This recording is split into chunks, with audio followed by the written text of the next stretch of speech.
Kawadhi nyime en piny mangima oriwore odiochieng' makawuono mar hingo oganda modak kod tuo mar sukari kendo puonjo gi yore kaachiel gi okenge manyalo konyogi e duoko chien teko mar tuono. Kaka jafwambo marwa Linet Undi leronwa jotuo mag sukari wacho nitie dwaro mondo mi piny owacho kata piny mangima obed gi nonro matut ewi tuono.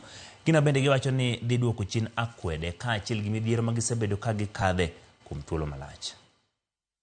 Seche ma piny mangima dhialo oganda modak gi tuo mar sukari e piny mangima, kauntis mopogore pachoka noyango odiochieng'no ka osiptal maduong' ma Kenyatta notiyo gi thuolo ma kamano mar chiwo thieth manono ne oganda. When we come to diabetes type 2, which is more in adult, which comes with adult patients, we are encouraging physical exercise because the physical exercise, it works to reduce stress.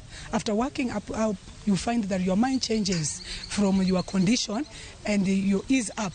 And even after working up, you feel you want to sleep. And when you sleep well, the stress levels go down. E county ma Homa Bay, jogo mani kod tuo sukari edwani sirikand county no oketnegi yedhi kod masinde mag pimo sukari e osiptende machiegni kodgi. Gik mipimo godo ji kwani sirikal koyie to kelgi machiegni ne nyamrerwa kendo gibed trend mondo giwuoth mondo gipimwa mondo wang'e kaka hali marwa chalo moloyo kwa ka fare kwalawo thieth mabor to pesa bende onge. Ni wawuotho mabor ka wamanyo kuminyalo thiedhwa kata kaminyalo pimwa.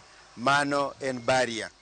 Ariyo ni jowa mang'eny ma pod ok ong'eyo ni tuo mar sukari nitie kendo ok en mar juok, ok en gimiromo ge koryo, to en owuok e kit ngima mwadago kendo owuok gi mago ma ok watim makare.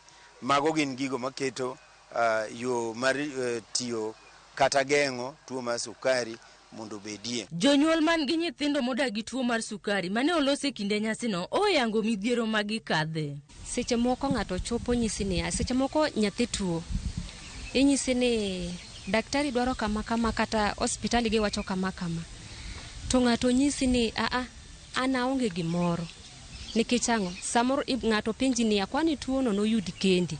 Koro ng'ini seche ma ng'ato nyisi kamano ibed gi paro mang'eny. Apisa e migawo mar thieth Gladwell Gadesha kane lose kinde nyasino mane obagi kar tiegruok ma Siaya owacho ni sirikal oseloso yore madhi neno ni okumba manyien mar thieth SHA ogolo omenda mar chwalo thieth ne jotuo mar sukari gi tuoche ma ok landre.